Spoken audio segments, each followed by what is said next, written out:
CMR jewellers సువర్ణ సంక్రాంతి సంబరాలు బంగారు ఆభరణాలపై 1050% తగ్గింపు. నమస్తే, నేను విజయ్. ప్రపంచంలోనే జోస్యం చెప్పడంలో వంగా బాబా గారి ప్రత్యేకత అంతా ఇంత కాదు. ఇప్పుడు ఆమె చెప్పినటువంటి జోస్యం 2025లో ప్రపంచంలోనే సమూల మార్పులు జరగబోతున్నాయి. ముఖ్యంగా మూడవ ప్రపంచ యుద్ధం జరగబోతుంది. అదేవిధంగా మానవులకు గ్రహాంతవాసులకు కూడా సంబంధాలు ఏర్పడతాయి. దీని గురించి కూడా ఒక ప్రత్యేకమైనటువంటి కొన్ని ఆదేశాలు కూడా అమెరికా ఇప్పటికే విడుదల చేసింది కాబట్టి దీని మీద పెద్ద చర్చ నడుస్తుంది.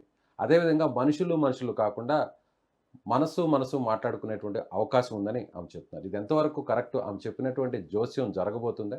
దీని గురించి మాట్లాడదాం. మనతో పాటు ప్రముఖ జ్యోతిష్య పండితులు కృష్ణసూది గారు స్టూడియోలో ఉన్నారు. సార్ నమస్తే గురుగారు. నమస్కారం అండి. ఆమె చెప్పినటువంటి జోస్యంలో చాలా పాయింట్స్ చెప్పారు. మూడవ ప్రపంచ యుద్ధం జరిగే అవకాశం చాలా స్పష్టంగా ఉంది. తూర్పు దేశాలకి పశ్చిమ దేశాలకి యుద్ధాలు జరుగుతాయని అంటున్నారు. ఆ పరిస్థితులు వచ్చే అవకాశం ఉందంటారా? ఇప్పుడు జరుగుతున్న వాతావరణ పరిస్థితులు అవే కదా అయితే అదే నడుస్తుంది. ఎందుకంటే దాంట్లో ఇంకా మీకు చెప్పాలంటే ఎవరైతే ఈ రకమైన యుద్ధ వాతావరణాన్ని క్రియేట్ చేశారో, ఎవరు కారకులయ్యారో ఆ వ్యక్తి ఒక కిరాయి హంతకుల ద్వారా హత్య చేయబడతాడు. తద్వారా వచ్చేసి మూడో ప్రపంచ యుద్ధం ప్రారంభమయ్యి ఆ యుద్ధం ముగింపు కూడా ఆ వ్యక్తి మరణంతో ముగింపు పలుకుతారని చెప్పడం జరిగింది. ఇక్కడ మీకు ఈ బాబా వంగా గారి జీవితాన్ని కనుక గమనించినట్లయితే ఆమె పుట్టడంతోనే తల్లి చనిపోయింది. చాలా పేదరికంతోనూ అలానే వచ్చేసి చాలా ఈ మొదటి ప్రపంచ యుద్ధం రెండో ప్రపంచ యుద్ధ పరిస్థితుల్లో కుటుంబం తరచుగా మారవలసి వచ్చిన పరిస్థితులు. వాళ్ళ ఫాదర్ వచ్చేసి ఆ ప్రపంచ యుద్ధంలో సైనికుడిగా పనిచేశాడు. తద్వారా వచ్చేసి ఆమె ఒక రకమైన కష్టకాలాన్ని ఎదుర్కొంది మొదటి నుంచి. తండ్రి రెండో వివాహం చేసుకొని అక్కడి నుంచి ఒక వేరే సిటీకి మారినప్పుడు పెద్ద తుఫాను, దాంతో వచ్చేసి ఈదురుగాలి, ఇవాళ టొర్నడో అంటున్నారు కదా, అలాంటి ఈదురుగాలి ఒక్కసారి తండ్రిని తన్ని ఎత్తి వచ్చేసేసి ఎక్కడో పడేసింది. పొదల్లోనూ ముళ్ళల్లో చిక్కుకుపోయి రాళ్ళు పడి దాని మీద చాలా హీనమైన స్థితిలో, అసలు బతకదనే నమ్మకం ఉన్నటువంటి లేని పరిస్థితుల్లో ఆమెను కాపాడి తీసుకువచ్చి కొన్నాళ్ళు ట్రీట్మెంట్ చేసిన తర్వాత ఆమె రికవర్ అయింది. దాంట్లో కళ్ళు పోయినాయి. ఇలాంటి ఇబ్బందికరమైన పరిస్థితుల్లో ఆమెకి ఒక రకమైనటువంటి పరేంగిత ప్రజ్ఞ అంటాం, విశేషమైనటువంటి జ్ఞానం మెదడుకు అందటం మొదలుపెట్టింది. అంటే కళ్ళు లేవు, విజన్ లేదు, జ్ఞాననేత్రం తెరుచుకుంది అనొచ్చు మన భాషలో చెప్పాలంటే. జ్ఞాననేత్రం అలా వచ్చింది. తద్వారా అంటే ఇక్కడ ఏంటంటే కొన్ని గ్రహాలు మీరు గమనించినట్టయితే మనం చూసేటువంటి నవగ్రహాలు 9, కానీ యురేనస్, నెప్ట్యూన్, ప్లూటో అనే గ్రహాలను మనం వదిలేసాం. ఎందుకంటే వాటి యొక్క ప్రభావం 80 సంవత్సరాలు ఒకసారి కాలచక్రాన్ని పరిభ్రమించడానికి అయ్యేటువంటి సమయం 180 ఏళ్ళకు ఒకటి, 260 సంవత్సరాలకు ఒకటి, అలా ఉన్నందు కారణం చేత వాటిని పట్టించుకోవడం చాలా వరకు తగ్గించారు. కానీ కొంతమంది వ్యక్తుల్లో ఆ గ్రహాల యొక్క ప్రభావం అత్యద్భుతంగా పనిచేస్తుంది. ఇక్కడ మీకు మన ప్రాంతంలో మనందరికీ తెలిసినటువంటి వ్యక్తిగా సత్యసాయి బాబా గారిని తీసుకోండి. ఇటువంటి విశేషమైనటువంటి జ్ఞానం ఉంది. ఆయన ఎక్కడో ఉన్న వాళ్ళని పిలిపించుకునేవాళ్ళు. అంటే ఎక్కడో అమెరికాలో ఉన్న వాళ్ళనో, యూరోప్లో ఉన్న వాళ్ళనో, ఆఫ్రికాలో ఉన్న వాళ్ళనో ఆయన దగ్గరికి పిలిపించుకునేవాడు. ఆయన కల్లో కనపడి ఆయన రమ్మన్నారు, అందుకోసం వచ్చామని చెప్పిన వాళ్ళు చాలామంది ఉన్నారు. పుట్టపర్తి ఆయనకి జాతకాన్ని అంటే నా సబ్జెక్టు జ్యోతిష్యం, దాని పరంగా విశ్లేషణ చేస్తే ఆయన లగ్నంలోనే యురేనస్, నెప్ట్యూన్ ఇద్దరు ఉన్నారు. అందువల్ల ఏంటంటే ఆయన ఇలాంటి చిన్న స్థానంలో ఆయన నేల మీద ఒక డాన్స్ లాగా చేస్తూ సూదిని కూడా కంటితో పట్టుకొని పైకి లేపగలిగేవాళ్ళు. అంత సునిశ్చితమైనటువంటి దృష్టి ఉంది ఆయనకి, అంత కాన్సన్ట్రేటివ్ పవర్స్ ఉన్నాయి ఆయన దగ్గర.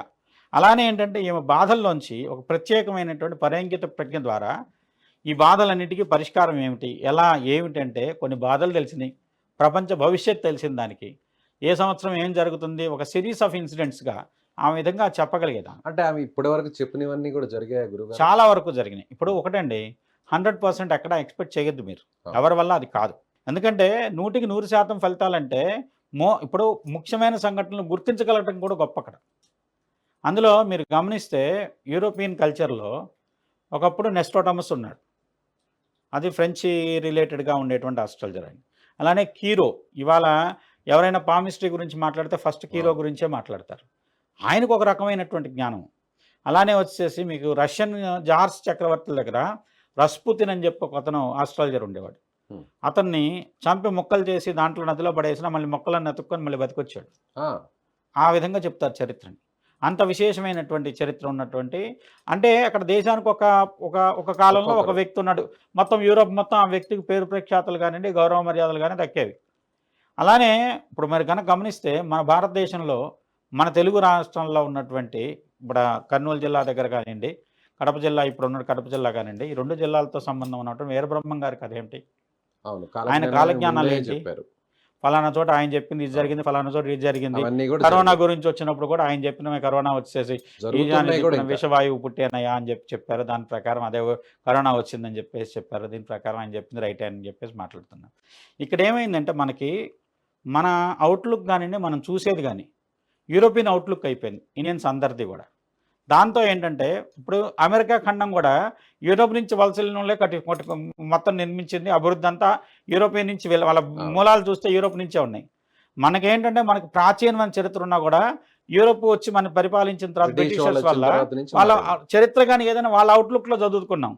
ఇండియన్ మ్యాకియావెల్లీ అంటారు చాణక్యుడిని. చాణక్యుడు ఎప్పుడో సెంచరీస్, మ్యాకియావెల్లీ 19th సెంచరీ వాడు. మ్యాకియావెల్లీతో చాణక్యుని పోల్చి చాణక్యుడు చెప్పింది ఎప్పుడు, ఆయనకు అర్థశాస్త్రం రాసింది ఎప్పుడు అని గమనిస్తే అదెంతో పురాతన కాలంలో రాశాడు. కానీ ఇక్కడ ఈమె దగ్గరికి వచ్చేసరికి ఈమెకి భగవంతుడు ఒక ప్రజ్ఞ అందించాడు. ఒక రకమైనటువంటి టెలిపతి అనుకోండి, లేకుంటే జ్ఞాననేత్రం అనుకోండి, భవిష్యత్తు దర్శించేటువంటి యోగాన్ని ఆమెకి ఇచ్చాడు భగవంతుడు. అది కూడా ఒక ఇన్ని బాధల వల్ల ఆమె పడినటువంటి వేదన కానివ్వండి, శారీరకపరమైనటువంటి ఇబ్బందులు కానివ్వండి, ఆరోగ్యపరమైన సమస్యలను ఆమె తీసుకున్నటువంటి శారీరకంగా పడినటువంటి వేదన అంతా కూడా ఒక్కసారిగా ఈ జ్ఞానం రూపంలో బయటపడింది. ఆమె కొన్ని అంశాలను చెప్పింది గురువుగారు. ప్రత్యేకంగా మనుషులకి గ్రహాంతవాసులకు కూడా సంబంధాలు ఏర్పడతాయి, మెరుగుపడతాయి అంటున్నారు. ఆల్రెడీ అమెరికా అధ్యక్షుడిగా మళ్ళీ వచ్చినటువంటి డొనాల్డ్ ట్రంప్ కూడా దీనికి సంబంధించినటువంటి కొన్ని ఫైల్స్ని కూడా రిలీజ్ చేస్తారని ఆయన అనౌన్స్ చేశారు. సో దీనివల్ల ఆమె బేస్ చేసి చెప్పింది అనుకోవచ్చా? ఆయన నిజంగా ఇచ్చినటువంటి వచ్చేసి స్టేట్మెంట్. దానికి కొన్ని మనం భూమి మీద జీవం ఉందనుకుంటున్నామండి. కొన్ని కోట్ల కాంతి సంవత్సరాల దూరంలో భూమితో పాటు సమానంగా ఉన్నటువంటి వేరే గ్రహం ఉందని చెప్తున్నారు. అక్కడ జీవం ఉంది. ఇప్పుడు మార్స్ ఉన్నాడు, భూమి నుంచి విడిపోయిన ముక్క.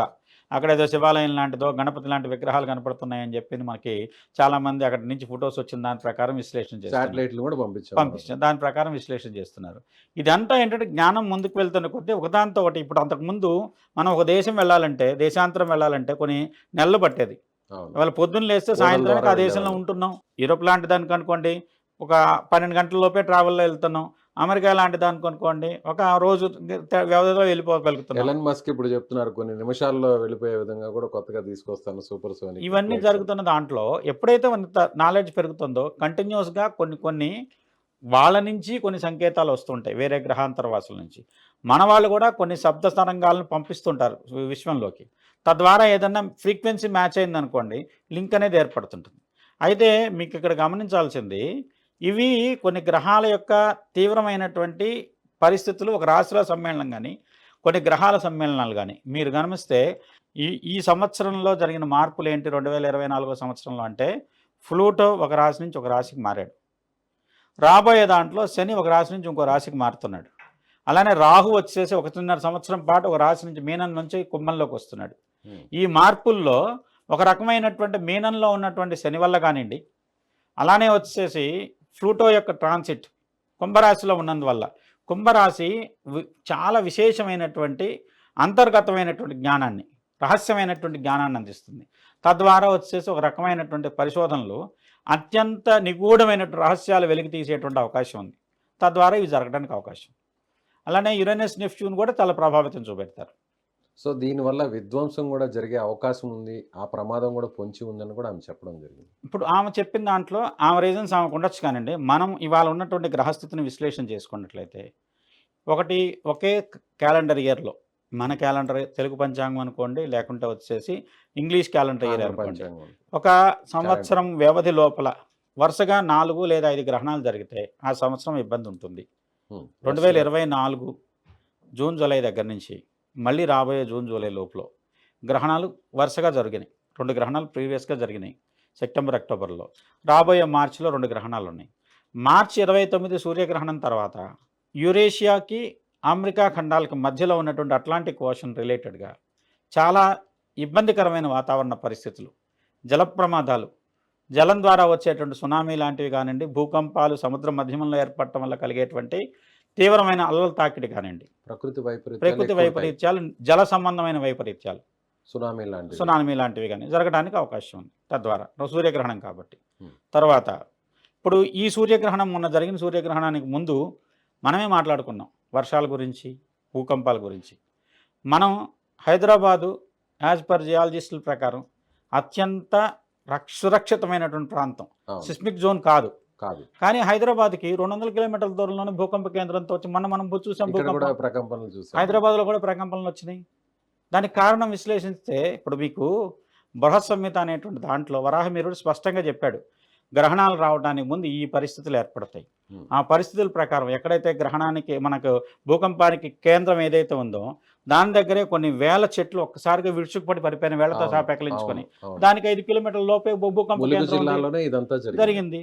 అక్కడే జరిగింది ఇది కూడా. దాని వరాహమిహిరుడు గ్రంథం చూడండి, ఇవాళ నేను కాదు మీరు చూడండి, ఎవరైనా చూడండి, దాంట్లో భూకంప సంబంధించిన సూచన కోసం ఆయన ఏం చెప్పాడు, దాని ప్రకారం యాజ్ ఇట్ ఈజ్గా జరిగింది. అప్పుడు శాస్త్రం దాన్ని చెప్తుంది కదా, దాన్ని నువ్వు విశ్లేషించుకోకపోవడం నీ తప్పు. ఆ జ్ఞానం మనకు ఉన్నప్పుడు జ్ఞానాన్ని వాడుకోవాలి. తద్వారా ఇప్పుడు జన నష్టం జరగలేదు, అదృష్టవంతులం. నష్టం జరిగి ఉంటే అంతే. అలానే వరదలు వచ్చినాయి, జల సంబంధమైన గత కొన్ని సంవత్సరాలుగా గమనిస్తే క్లౌడ్ బరస్ట్ ఒకే చోట విపరీతమైన వాన జరుగుతుంది. విజయవాడలో విపరీతమైన వరదలు జరిగినాయి. అదే కాకుండా మీరు మొన్న ఒక టెంపుల్ నుంచి ఒక చూశానండి, మిగతా అన్నీ వదిలేసినాయి. టెంపుల్లో మూల విరాట్ ఏదైతే ఒక చిన్న విగ్రహం ఉందో దాని మీద మాత్రమే వానబడింది, చిదంబరం టెంపుల్లో నటరాజస్వామి మీద. మిగతా గుళ్ళో ఎక్కడా వానలేదు, ఆ ఒక్క విగ్రహం మీద మటుకు వానబడి ఆ విగ్రహం మాటకే తడిసింది. ఇలాంటివన్నీ ఏంటంటే కొన్ని ప్రత్యేకతలను సూచిస్తున్నాయి కాలం. ఆ కాలాన్ని మనం గనక అబ్జర్వ్ చేసుకొని రాబోయే విపత్తులను తప్పించుకునే ప్రయత్నం చేసినట్టయితే జన నష్టం కానివ్వండి, ఆస్తి నష్టం కానివ్వండి, నష్టం తీవ్రత తగ్గించుకోవచ్చు. ప్రకృతిని ఎదిరించి మనం ఏం చేయలేం. ప్రకృతి కూడా ఓపిక పడుతుంది మనం చేసే ప్రతి పని. ఆ ఓపిక బట్టి ఎప్పుడో ఒక చోట అది అడ్జస్ట్ చేసుకోవాలి కదా. అడ్జస్ట్ చేసుకునేటప్పుడు మనం నలిగిపోతున్నాం. సో మన జ్యోతిష్య శాస్త్రం ప్రకారం ఆమె చెప్పిన దాంట్లో కొన్ని వాస్తవాలు ఉన్నాయంటారా? చాలా వరకు ఉన్నాయండి. ఆమెకు కలిగింది పరేంగిత ప్రజ్ఞ, యురేనస్ వల్ల కలిగేది. అలాంటి దానికి ఆమె యొక్క జీవిత గమనంలో చాలామందిని కూర్చోబెట్టి ఆ వ్యక్తి ఎవరో తెలియదు, కానీ ఆ వ్యక్తి చేతి పట్టుకుని సెన్స్ ద్వారా ఆమె చెప్పగలిగేది, నీకు ఇలా ఈ టైంలో మంచి జరుగుతుంది, ఈ టైంలో వివాహం జరుగుతుంది, ఈ టైంలో పదవి వస్తుంది, ఈ టైంలో నువ్వు చనిపోతావు, ఇలాంటివన్నీ కూడా చెప్పేది. వ్యక్తిగతంగా వెళ్ళిన వాళ్ళు కూడా చెప్తున్న అనుభవాలు. దాని ప్రకారం ఆమె చాలామంది జీవితాలకు మార్గదర్శకం చేసింది. ఏంటంటే కొన్ని భవిష్యత్తులో నీకు ఇది జరుగుతుంది, లేదంటే ఈ మంచి జరుగుతుంది అంటే నమ్మకంతో వెళ్తాం, చెడు జరుగుతుంటే జాగ్రత్త పడతాం, అనారోగ్య సమస్య వస్తుంది జాగ్రత్త పడతాం, హాస్పిటల్కి వెళ్తాం, చూపెట్టుకుంటాం. ముందు ఆ సడన్ అటాక్ కంటే కూడా ముందు క్యూర్ చేసుకోగలిగిన పరిస్థితుల్లో ఉన్నట్లయితే తీవ్రత నష్టాన్ని తగ్గించుకోవచ్చు కదా, దానికి ఉపయోగపడతాయి. అలానే ఆమె చాలా వాటిని చెప్పింది చాలామంది వ్యక్తులకి. ఆమె చెప్పిన దాంట్లోనే ఉంది, ఈ ఎవరైతే 3వ ప్రపంచ యుద్ధానికి కారణమైనటువంటి వ్యక్తి ఉన్నాడో ఆ వ్యక్తిని కొంతమంది కిరాయి హంతకుల ద్వారా చంపించబడటం జరుగుతుంది. చంపించబడిన వ్యక్తి ఎవరైతే ఉంటారో ఒక ప్రపంచంలో ఇవాళ శాసిస్తున్న దేశాలు రష్యా, అమెరికా. లేదా యుద్ధానికి కారణమైనటువంటి వాతావరణం ఈ 2 దేశాలు, దాంతోపాటుగా వచ్చేసేసి సిరియా లాంటి ముస్లిం పరిపాలితమైనటువంటి దేశాలు కానివ్వండి, ఇలాంటి ఇజ్రాయెల్ లాంటి దేశాలు కానివ్వండి, ఇలాంటి దేశాల్లో జరుగుతున్నటువంటి వాతావరణ పరిస్థితులు, వార్ లాంటి పరిస్థితులు, ఏదో యుద్ధ వాతావరణం ఉందో ఎవరైతే కారణమో, మనకు ఒక వ్యక్తి కారణం అనుకుంటాం, మనం వ్యక్తి కాకపోవచ్చు, కానీ ఒక దేశాధినేత, చాలా ప్రముఖమైన వ్యక్తి ఆ విధంగా ఒక వ్యక్తుల కిరాయి హంతకుల ద్వారా చంపబడినప్పుడు ఆ యుద్ధం దాని తర్వాత తక్కువ కాలంలో పూర్తి అయ్యి యుద్ధం పరిసమాప్తి అవుతుంది అని చెప్పింది ఆమె చెప్పిన దాంట్లో. అంటే రష్యా ప్రధాని అంటారా? రష్యా అనుకోవచ్చు, అమెరికా లాంటిదని కూడా అనుకోవచ్చు. ఓకే. ఎందుకంటే ఇప్పుడు జరిగేటువంటి విపత్తులు కూడా చాలా వరకు సూచించేది అమెరికానే సూచిస్తున్నాయి. రష్యా కూడా దాంట్లో ఉంది, అమెరికా చుట్టూనే నడుస్తుంది. అందులో అమెరికా వచ్చేసేసి వాళ్ళ ఎన్నికైనటువంటి వ్యక్తికి నిజంగా యోగం లేకుండా ఎన్నికయ్యాడు ఆయన. అంతేనంటారా? డొనాల్డ్ ట్రంప్ గారికి యోగం లేదు, యోగం లేకుండా ఎన్నికయ్యాడు. ఆయన జాతక రీత్యా కూడా, అంటే మన జాతకాన్ని ఆయన మీద అప్లై చేయడం ఎంతవరకు కరెక్ట్ నాకు తెలియదు, కానీ నాకున్న పరిజ్ఞానంలో ఆయన డేట్ ఆఫ్ బర్త్ ప్రకారం కొంత విశ్లేషణ చేస్తే ఆయనకి కొంత గడ్డుకాలం కనపడుతుంది. సో ఏదైనా జరగచ్చు అంటారు?